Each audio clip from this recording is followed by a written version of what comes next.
In the bomb shelter, I could feel my heart pounding. I'd been lying on the floor for over an hour, staring up at the ceiling of the Cold War bunker, listening to bats shriek over the distant cry of a muezzin. I stumbled down the tunnel and stepped out into the cold Balkan night. It was in that moment, as the urban glow of Tirana stretched out before me, the weight of my decisions came crashing over me like an avalanche. I was alone, 7,000 miles away from home, in a strange post-communist country, risking my life to trace the footsteps of a man who died 8 centuries ago. I had a few $1,000s in my pocket that would need to last me 2 years, no plane ticket home, and absolutely no idea as to what I was doing. You're probably wondering what the hell is wrong with me.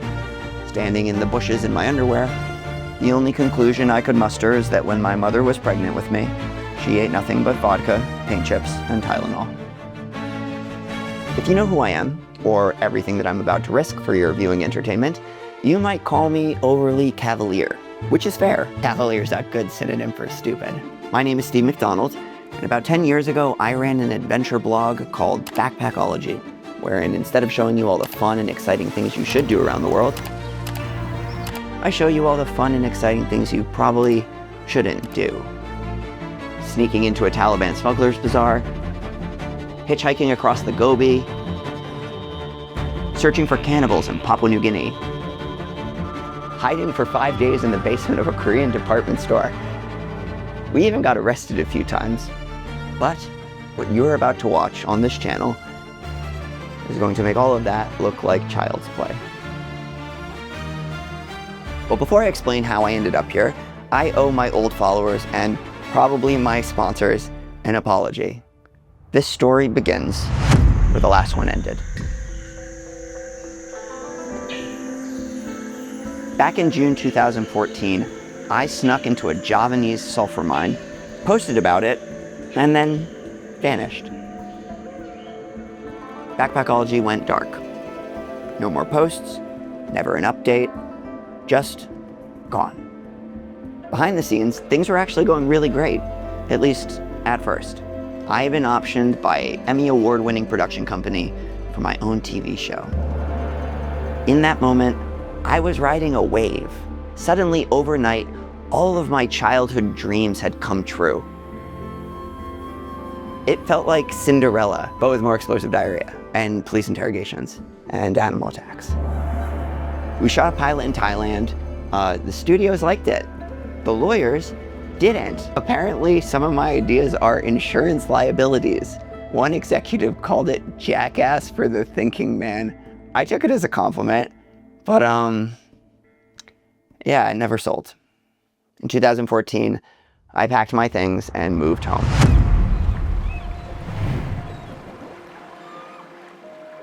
I guess I always just expected something big to happen to me upon stepping through the grand archway of adulthood.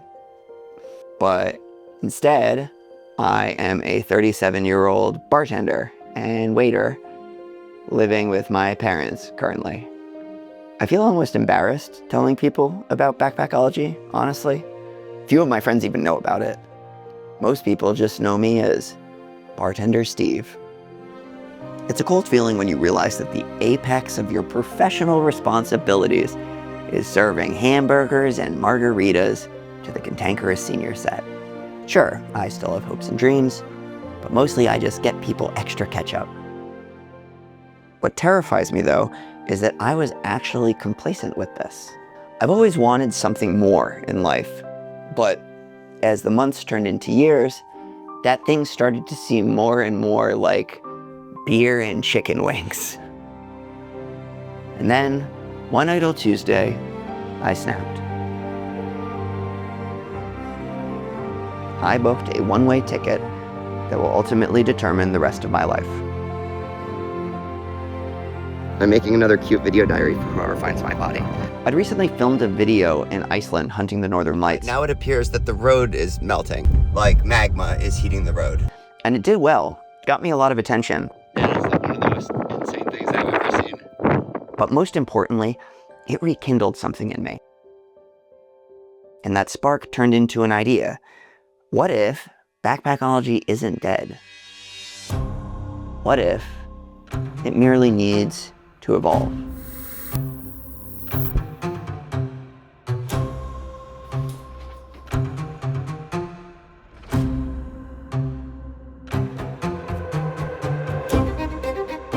The plan I hatched was as grandiose as it was irresponsible. The goal? To trace the legendary Silk Road from Venice to China. There'll be no plans, no reservations, just a backpack. And forget the tourist traps.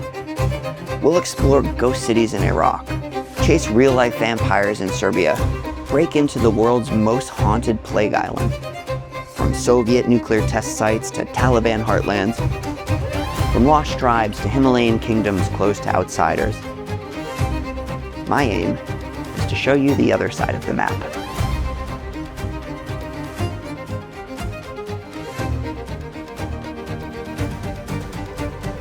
After years of working and saving every last penny, I figured I had about 6 months, hopefully enough time to monetize this channel with the YouTube partnership program.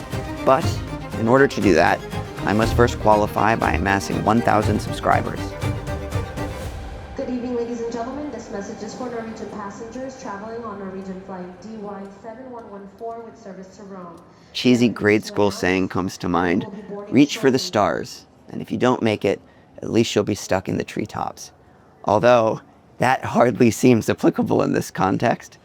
If I don't reach this particular star, I'll probably end up stuck in Pakistan, penniless and without a plane ticket home, forced to sell my body for rupees in the rough and tumble streets of Karachi. A more suitable saying would be, reach for the stars, and you might burn your fingers. In the preceding weeks, I quit my job, packed my life into boxes, and shared sad goodbyes with friends and family. At no point was I scared or nervous, because I hadn't quite clenched the gravity of what was happening. I felt like I was in a fugue state, helplessly watching the events unfold before me, equally amused and detached. Even as I boarded the plane, I felt in a haze. To strap on a backpack and to commit yourself to a life untethered. To say goodbye to the things and people you care about, knowing that you won't see a familiar face for years, is a surreal and humbling experience that's difficult to describe. I'd compare it to standing on a dizzying high dive, staring down at a black, icy pool below.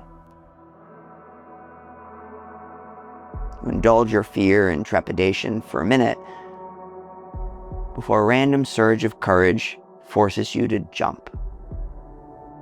And in that moment, you are weightless. You're free-falling, kicking and flailing as the world blurs before your eyes at 1,000 miles an hour. And then suddenly it hits you. You're swallowed up by the dark, icy water. Your senses flare, and adrenaline courses through your veins like fire. And then, suddenly, you're in Albania, standing outside of a bunker in your underwear, not really sure how it all happened.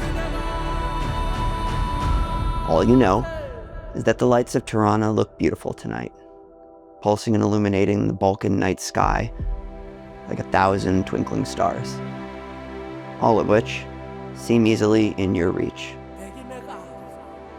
But who knows? You could just be a lunatic.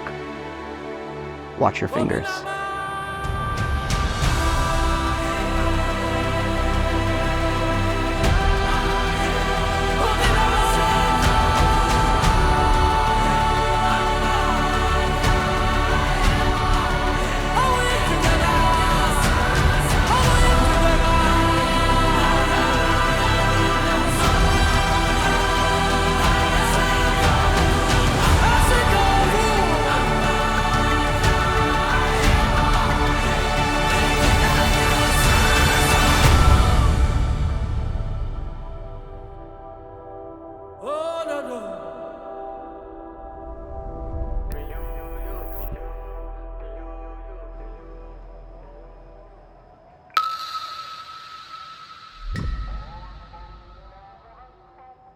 Hey, you made it to the end of the video.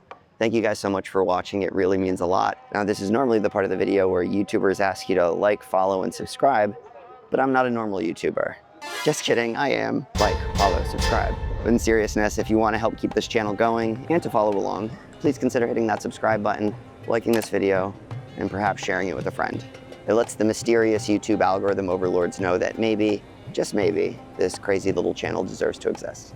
Anyways, I'll see you in 2 weeks when we sneak into the abandoned Plague Island and Asylum of Venice and spend a night in what is often called the most haunted place on Earth.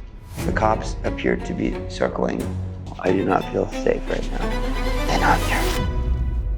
They're right on the other side of this wall.